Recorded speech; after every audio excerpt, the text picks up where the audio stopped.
I am Ben Carlson. This is Ask the Compound. The economy appears to be slowing. Some people are saying maybe a recession would be a good thing.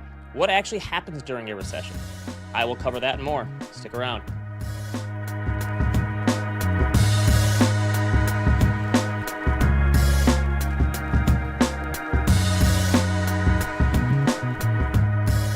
Welcome back. Our email here is askthecompoundshow@gmail.com. Send us your questions on personal finance, markets, insurance, taxes, retirements, general life questions. Some people want to know, can I spend this money? We're going to answer one of those today. March Madness picks. It's all toss up at this point. That's like a parlay. No one cares about your parlays. Thanks to everyone in the live chat as always. Dave in the chat was asking Nicole if she's putting all of her retirement money in 401k and Roth contributions. We're keeping people honest here. On today's show, are there potential benefits to a recession? Should young people invest in a Roth or traditional 401k? The chat seems to think Roth. How does one answer the most important financial planning question of all? Should a 20-something spend money on a private golf membership? No personal finance expert answers here. Spending questions only. And the financial benefits of Roth assets during retirement. Today's Ask the Compound is sponsored by our friends at Public. If you're serious about investing, you need to know about Public.com. You can invest in anything there. Stocks, bonds, crypto, options. Listen, bond yields are falling fast. On today's show, we're going to talk about the prospect of a recession. If that were to happen, bond yields in the 4 to 6% range are probably a thing of the past, at least for a while, right? You can still lock in 6% or higher with a public bond account of individual corporate bonds. Do your homework at public.com/ATC. That's public.com/ATC to learn more. Paid for by Public Investing. Full disclosures in the podcast description. All right. Nailed it. Great questions today. Let's do it. Okay. Up first today, we got a question from Jeff. I've seen some pundits, cough, chamath, cough, now shifting their stance. You didn't spell that very good, Duncan. I told you it's a tongue twister. I was having trouble saying it when I was reading this. Now shifting their stance to short-term pain for long-term gain from all of the political upheaval we're seeing currently. The idea is that a recession will actually be useful because home prices, stock prices, and interest rates will go down. I think this is nuts, but wanted to hear your take. Are there any positives to a recession? So in a few short months, we've gone from worries about an economy that could be at risk of overheating to an economy that could be slowing dramatically. So Daniel, give me a chart on the first one here. GDP estimates have gone from nearly 4% a month ago for the first quarter to now negative 2.8%. These are estimates still. This is not set in stone, and then these things get revised down the line and stuff. But this chart makes it look like the economy is falling off a cliff. I don't know. Maybe it is. I guess we'll see if this slowdown is a mere normalization of a new environment or the beginning of the end of this economic cycle. We shall see. Chart off. I think one thing we've learned in the past few years is that no one is any good at predicting recessions, right? Everyone and their brother thought we were going into a recession in 2022. A lot of smart people, a lot of business leaders did, a lot of pundits, economists. Everyone thought we were going into a recession. It didn't happen. So no one is very good at predicting this stuff. But because this is what we do, some people are already thinking of, well, what are the potential ramifications of a recession? So Chamath posted a take on Twitter. Danny, you can throw it up here, which I guess the best way to describe it is it's counterintuitive. So he's essentially saying, listen, a decent percentage of the country doesn't own much in the way of financial assets like stocks or a house. If we have a recession, that should bring stock prices and housing prices down, which would make them more accessible to more people. Chamath calls these people asset light, which I guess is a kind way of saying impoverished or economically disadvantaged or poor, I guess. This sounds great in theory. Listen, he's looking for a silver lining here, right? I get that. I'm a glass half full guy too. Lower stock and housing prices sound great for young people, right? A recession would also likely mean lower borrowing costs, so mortgage rates would fall. So if you want to look for a silver lining, that makes sense. What's not to like? The average bear market since 1950, there have been 9 of them. I'm not using the 19% and change rounding up. There's like 4 of those. Sorry, if you're not 20%, you're not a bear market. It's kind of like my son at the water slides. He was so mad we went to the water slide in Punta Cana because he wasn't like 48 inches tall to go on the corkscrew water slide. Bummer. He wanted to like wear lifts, but wasn't going to happen. So the average bear market is a drawdown of 35.5% since 1950, lasting 406 days from peak to trough.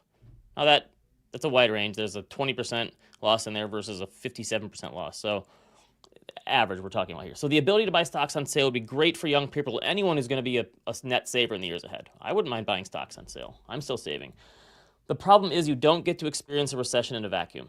People lose, it's not just, hey, lower prices, great. People lose their jobs, businesses cut back or they go belly up, people spend less money, wages fall, or no more raises. I remember in the 2008 crisis, in the aftermath, the aftermath lasted way longer than the actual recession itself.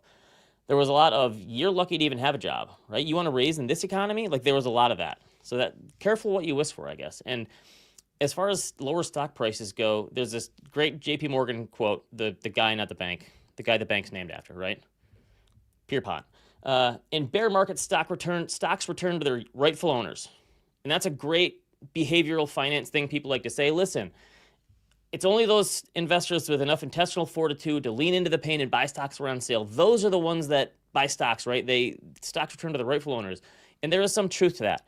However, asset light people, as Chamath calls them, will be struggling to pay their bills or keep their job during a recession because they have no backstop from financial assets, right?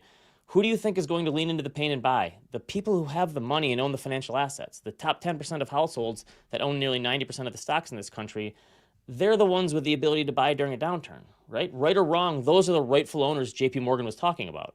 It doesn't sound as good as like a quip that you'd think Warren Buffett would say, but and I also hate to be the bearer of bad news to potential home buyers like you, Duncan, but there's no guarantee in a recession that housing prices are going to fall.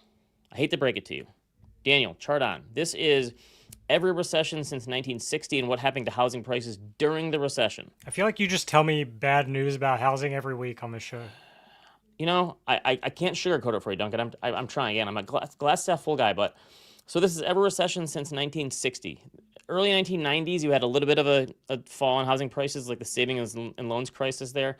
Of course, the great financial crisis, housing prices fell a lot. But look at these other recessions. Housing prices actually rose during the recessions. Now, of course, in the great financial crisis, housing prices fell even further than this. This is just during the recession. But in all of these other recessions, housing prices actually rose.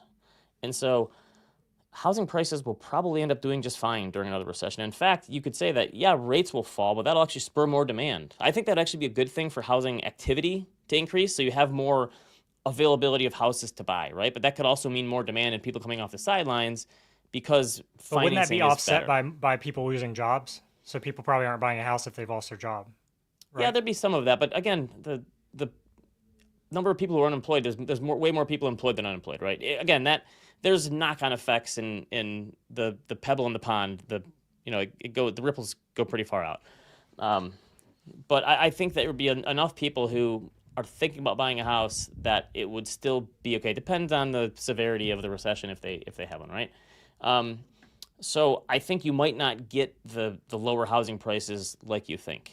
And it could actually hurt housing going forward even further because I don't know how much more building there's going to be in a recession, how many people are going to invest. Maybe lower rates would spur some of that, but housing has been in a recession for a couple of years. Maybe an actual recession would be the thing that knocks housing out of one. I don't know. Personally, I would rather we don't have a recession. I think job loss is painful. It can set people back years and years of their life. The old saying is that a recession is when your neighbor loses their job. A depression is when you lose your job. It's not a great thing for people who do lose their job. But I think you have to recognize there's no one has any control over the reason for a recession. A financial crisis, a pandemic, government policy, whatever it is. Duncan stops buying hats for a few months. Whatever the reason, we have a slowdown. None of us have any control over it whatsoever. So I think whatever your station in life is, you have to be prepared for a national or personal recession. Make sure your emergency fund is well stocked. Make sure you have a backup financial plan in case things go wrong. Keep yourself employable and hireable, if that's a word.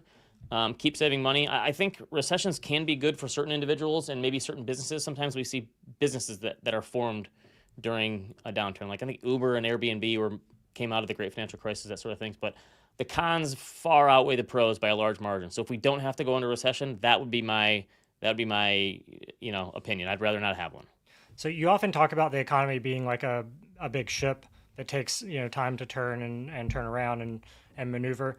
If the tariffs end up causing us to go into a recession, and the Trump administration's like, you know what, just kidding, let's reverse things, let's go back.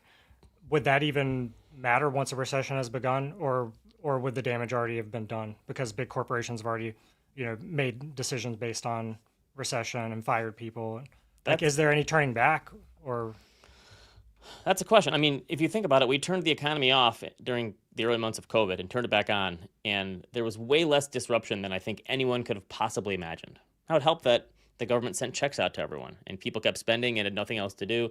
So that is an extreme outlier, and I don't think you can really even make that put it in the same realm as a typical economic cycle or something like this. So my answer is I really don't know. It depends how far down this road we go, I think, and how much retrenching there is by consumers and by businesses. I think businesses probably retrench, way quicker than individuals. I think individuals can turn it on and off pretty quickly, actually, if they feel okay about their place in life. But yeah, this is what happens sometimes. You don't know. Yeah, I've been surprised because if you'd asked me in modern history what president would care the most about the stock market going up, I would have guessed that it would be Donald Trump. You know what I mean? So I was surprised that it's gone this far. And he still might. It's right, but I mean, yeah, it's not looking as good right now. So yeah. I'm just a little surprised. But yeah, I'm not going out on a limb here to say that I think a recession would be a bad thing. Okay, that's not like a contrarian take. Right. Now you have also talked about, I believe it was you that has written about how many like companies came out of the GFC and how there's a lot of innovation and things like that. So 70s, yeah. Yeah, so of course there's some good things that technically come out of recession, but yeah, if you can avoid it, it sounds like it's still worth avoiding. Yes. Right, is what you're saying. Yeah. All right, next question. Right. Up next, we have a question from Ryan. How do you answer when a young employee asks how to decide between a Roth or a traditional 401k? All right, so if you say Roth 401k, Bill Sweet just appears like Jake from State Farm, right? Boom, there he is. There he is. Hey, Bill. Hey guys, fresh across the Canadian border, I had to pay a 25% tariff on this bootleg homemade oat milk that I brought across the border. Duncan, what is up with that? I don't know. Not great. 10% would be the most. Does the oat milk come on our shores, Duncan? I don't know. Where do they make it? It's coming from Sweden, I guess. That's where Oatly's based. Well, they waived a pocket copy of the U.S. Constitution. It didn't help. They still charged it to me. So, Bill, you're a former service member. I think that all tariffs for you are just they leave them at the border. Yeah. Tax free up to a certain point. So good context here. We're dealing with a young employee, so that helps a little bit. Is your stock answer just always Roth 401k for a young person? Do you stop there? That's it? End of story? No, it's not, Ben. It depends a lot on the facts and circumstances. But what I wanted to do was maybe not answer the question directly. Ryan asks a really, really good one. Also, props to Ryan. Very concise question, right? Nice and tight. I didn't have to read a paragraph of constitutional text to get there. But Ben, I put a little chart together just to frame the discussion. It may not be the question of if I should do a Roth IRA, but rather when, right? When should I fund my Roth 401k? And Ben, what I've tried to illustrate here on the chart for those of us at home is 4 stages of Roth IRA versus traditional IRA decisions. And Ben, I would argue there are 4 stages to somebody's kind of earning cycle. Very typically, a typical earning cycle would be phase 1, kind of early, entry level, phase 2, mid-career, phase 3, late, and phase 4, retired. I've broken down the tax rates there, just again, spitballing based on median household income of roughly $80,000 of a career professional. Ben, out of these 2, which ones would you choose to fund a Roth 401k? So you probably want the Roth early, and then of course you're going to want the Roth in your later years, right? I think so. I mean, that's generally the idea. So Ryan, there's no clear answer, but what I tried to do is break it up and try to think, okay, if I'm 25, if I'm 35, and this is going to be my path, where do I want to fund a 401k? Where do I want to eat that tax burden versus defer? And Ben, ding. I mean, I think that's pretty right if you lay it out in that way. On a traditional career trajectory, you want to fund your Roth IRA early, and then probably once you stop working via Roth IRA conversions early in retirement. All right. We're going to pull a quick question from the live chat because that's what we do here. What if you're 67 and you took Social Security at age 67? So they delayed a little bit, right? Not quite to 70, but 67. You decide to go back to work. You're gifted $50,000. Where do you put that $50,000? Oh, it's just gifted? It falls from the sky? Where do I sign up for this? Inheritance. Yeah, sounds like a great deal. If I'm doing that, that's probably a non-qualified account, Ben. What about you? That makes sense. Yeah, at that age, why mess with? Yeah, I agree. Put it in cash. If you're working again, yeah, just wait because you're gonna retire in a few years anyway. That's your backstop. Exactly right. And I'd just ask Ryan if you got your question answered. Don't log off yet because we're going to talk a little bit more about Roth later in the show. Yes. Or, I don't know, take that $50K and go on a vacation. Yeah. A little bit. All right. Next question. All right. Up next, we have a question from Adam. How do you answer, am I going to be okay with so much uncertainty in the world? This is existential. This is kind of a philosophical I question. like Well, these tight questions too. It is a short. So this one came because I wrote a blog post called "Am I Going to Be Okay?" And this was something from the Unlock actually, Ben with Benefits. We talked to Pantera about one of their surveys, and Daniel, show the next one that kind of shows the numbers here. They did this survey just asking people who are saving for retirement, like, how are you feeling? And a lot of people were feeling overwhelmed. They didn't understand everything they were looking at. And my whole point was, the biggest question you can answer as a financial advisor is, am I going to be okay, right? If I retire tomorrow, am I going to be okay? If I buy this vacation house, am I going to be okay? People want to have that comfort.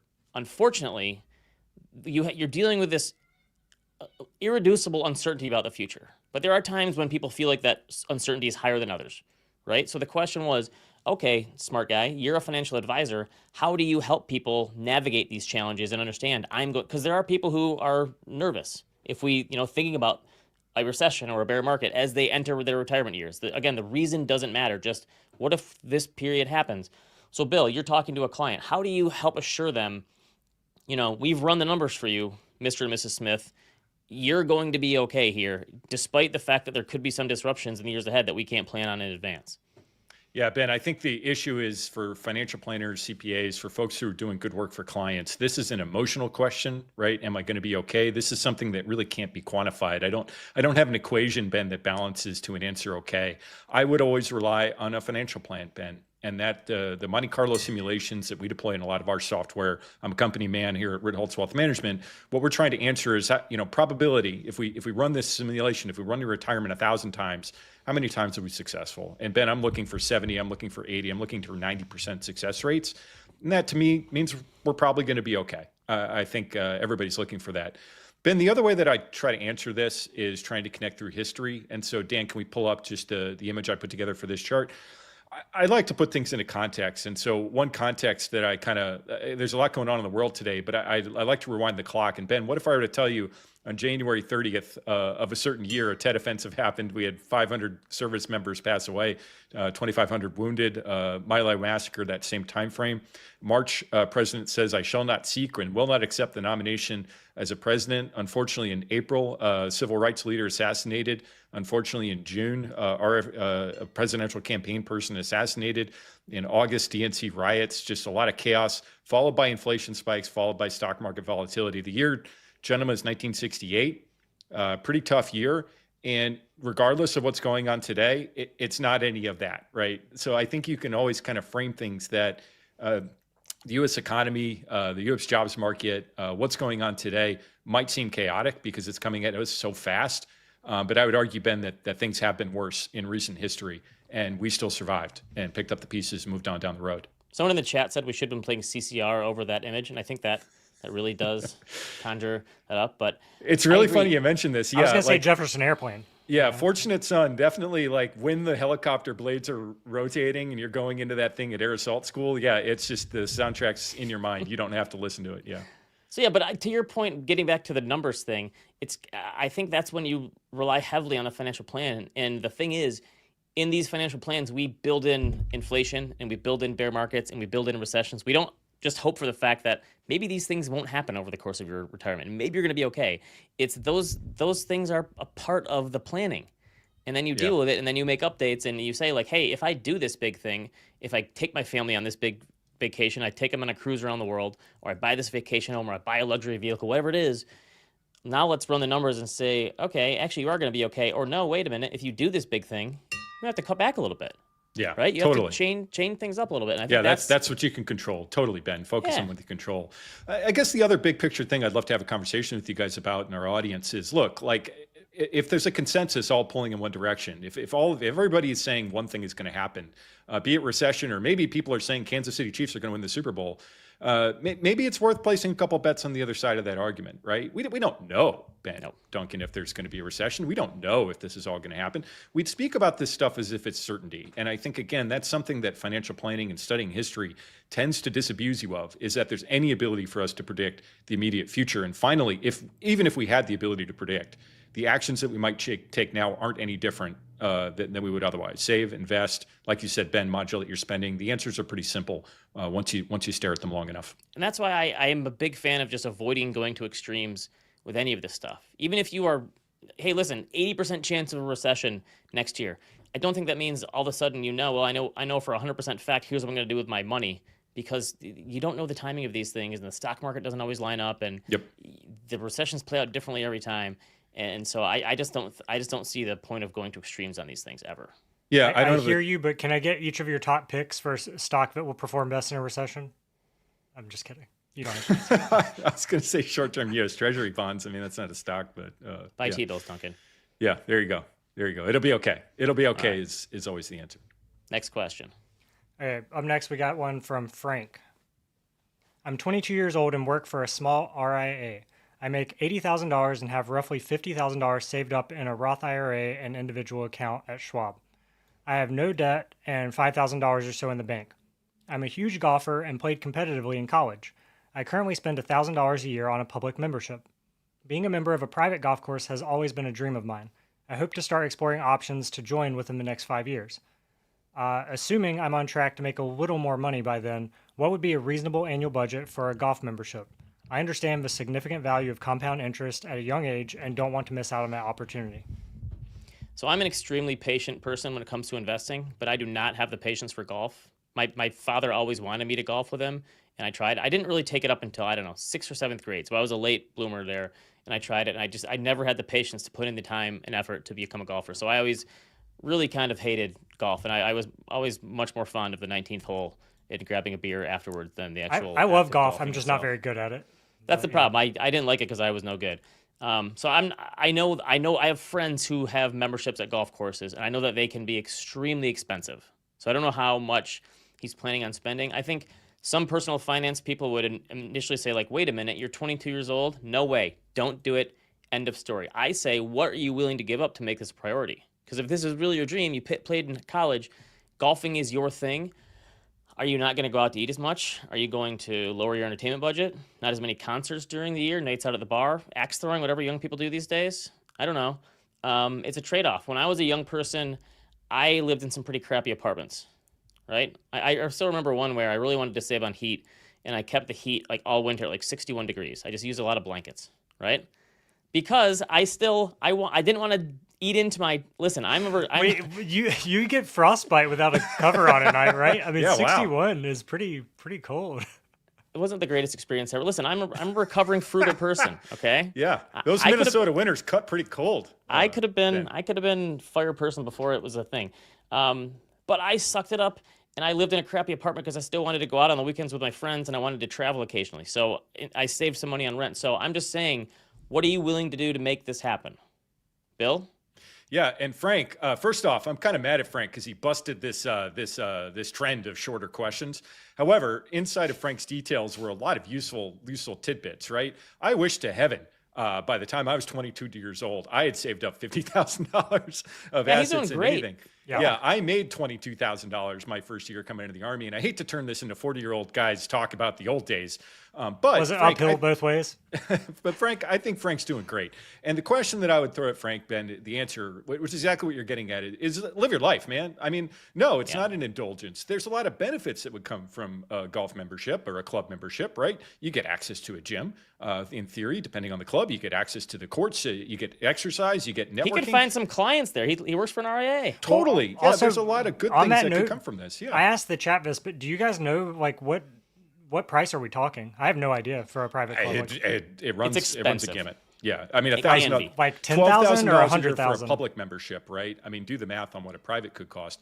But I think ultimately, Frank, yeah, it's about lifestyle choices, and to me, this is one. And if you're getting health benefits and networking benefits out of it, you can't just look at it as a pure cost, right? Duncan, how much money do you spend on fake milk? How much money do you spend on movie tickets last year? How much money do you spend on Netflix, right? It's all about trade-offs. Live your life. I don't like looking at every decision through the compounding lens of Concur. If I just did this and in 30 years it'd be worth this.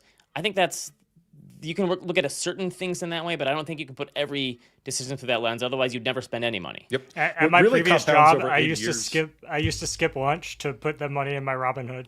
That was my mental accounting. in a Roth IRA. And you're making fun of me for 61-degree heating. There you go. Yeah. What really compounds over 70 years is your health, right? And so Frank, I think it's a trade-off question. I think this is a great question, Ben. Something we don't really cover a lot on the show, but Yeah. I would say go live your best I'm life, guessing Frank. he's looking at lower end. Someone in the chat says that the ones around Boston, one of them has a $110,000 like an intro fee. I heard of some that you have to pay $20,000 just to get in to be able to pay the annual fee. So I've heard of these things too, and I know that they're busier than they were pre-pandemic. So it can be a lot of money. So you have to, again, make sure, like, what's your trade-off? What are you giving up to make this happen? Yep. Go for it, Frank. I say people- go get it. Yeah, Oliver and Jay Wuther in the chat are both saying $200,000 and $250,000. Surely they mean like a one-time fee of that, right? We're not talking an annual fee of that, right? That can't be a thing. I don't know. that And then there's exists. dues. Yeah. What's the mortgage rate on a club membership these days? I have no Oh, idea. boy. Yeah, that's Usury. true. If Wow. listen, if It's mortgage usury. mortgage rates fall, yes, it'd be easier to get. If we have a recession, easier to get a golf membership. How's that? Yeah. Tremont yeah. would like it. There you All go. right, one more question. Okay.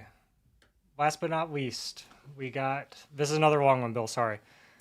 Listening to financial podcasts, I keep hearing that if you're in a higher tax bracket, 30-ish, it makes sense to invest retirement dollars in a regular 401k to take advantage of the tax breaks now. I'm a 50-year-old high earner, not to brag, and in my opinion, I underfunded in my Roth. I'm having trouble understanding why it's better to save $10,000 now versus saving $10,000 or more when you're retired. Plus, having withdrawal options in the Roth sounds nice.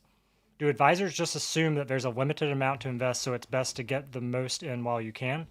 Almost every advisor has the same advice, so I feel like I'm missing something. It's funny. I mentioned this to someone a couple weeks ago that on the financial television programs on CNBC or Bloomberg, it's a lot about stocks and earnings and these things. And I swear, one of the things we get asked the most is just, where do I put my money? Like, what account is the right account? We get these questions all the time. So, Bill, is this really an advisor stereotype? Is he saying that advisors are more prone to a traditional or Roth, or did I mishear him here? Yeah, no, that's what I heard too, Ben. And I give that advice to clients too, depending on their tax bracket, depending on their state. Like, there are a lot of variables to consider. But Ben, I'd love to take this back to question 2. Dan, can you pull up the first chart, and then we'll flip to the second one in a second.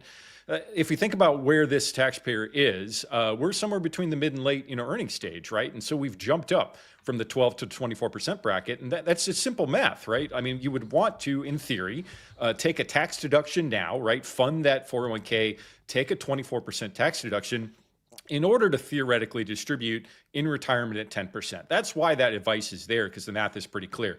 Dan, can we flip over to chart B real quick? And so again, for me, it's the same answer as question 2. It's not a question of if or when, it's a question, when does it make sense, right? If or no. And early in the career, the Roth makes sense. Late in the career, the traditional makes sense. And I think that there's steps along the way. But I also think, Ben, there's not a right or wrong answer, right? We've looked at I have this a question chart about this several chart times. here. Yeah, please. Why do we have so many exclamation points? Because I feel like you're my wife texting me. If I don't use an exclamation point, my wife is concerned that something is wrong with me. So do you just do this to get out of the way, just to make sure we know you're excited about Roth and traditionals? Trying to drive the point home. I am excited about Roth back Okay. tattoo and all, but yeah. But Ben, I think it's more so in the middle zone, right? Between where it makes sense to Roth and between where I would definitely recommend a traditional IRA at 37%. There's this middle zone that's a gray area, and that's exactly where we find ourselves with this question from Paul. Yep. Last, I want to leave you with, Paul, is a quote from my favorite paper, my favorite Roth paper. You guys know all the Roth papers out there. I'm sure you have them tattooed to your back too. A Roth conversion always pays off if the time span is long enough, right? However, Ben, as we know from Fight Club, on a long enough timeline, unfortunately, we all expire. So I think it's not Paul, if you feel Roth is in your heart, if you want to go there, like the way Right, our he's guy saying Frank he doesn't wants have to enough play Roth golf, as do it is, so he's trying to balance it out because he's saying, I'm underfunded in my Roth. I want to balance it out. Does that end up, because he wants more maybe diversification from a tax perspective, does that trump the potential benefits he gets from No. tax savings? I don't think so. And in fact, Okay. if we think about where Paul is now, let's say he's 30-ish, where's he going to be in 10 years, Ben? He's going to be 40-ish. Is Paul going to be making more money 10 years from now, 20 years from now? Hopefully. The last point I want to make, though, on this, nobody ever factors in tax bracket inflation, right? If we go back to 1995, the highest marginal tax rate kicked in at like $180,000, right? Whereas that's $600,000 today. And so if we do expect tax brackets to continue to adjust for inflation in the future, that's another point that why do financial planners recommend this? It's math. But again, I don't think there's a wrong answer. I'm very pro Roth. Go live your best life, Paul, especially if you're in Florida, Texas, another low or no tax income state. Oh, that's true. That's another good circumstance thing is like, where do you live? Yep, that's a big one. And if you're living in New York, if you live in California now, living in New Jersey, and you plan to move to Florida, you plan to move to Texas following Elon Musk there, I might lean traditional, right? So a lot depends on facts and circumstances. All right. Good No stuff today. tariffs on the border at Texas, from what I understand. You can move there from the U.S. All right. Thank you to everyone for the questions, as always. Thank you to everyone in the live chat. We appreciate it. They're talking about running shoes right now, golf club memberships. Yeah, if you're not in this chat, I don't know what you're doing. I got to tell you, I'm still just stunned by hearing the prices people are saying for these golf memberships. That's a world I did not know existed. I did not know people were paying that much to be a member of a golf club. A sign of the times. That's a bull market phenomenon. We'll see what happens in the next recession. AskTheCompoundShow@gmail.com. That is the email. Send us your questions. Leave us a review. Leave us a comment on YouTube. Thanks to everyone in the live chat as always. Thanks for everyone watching live on Twitter. We will see you next time. Thanks, everyone. See you, everyone.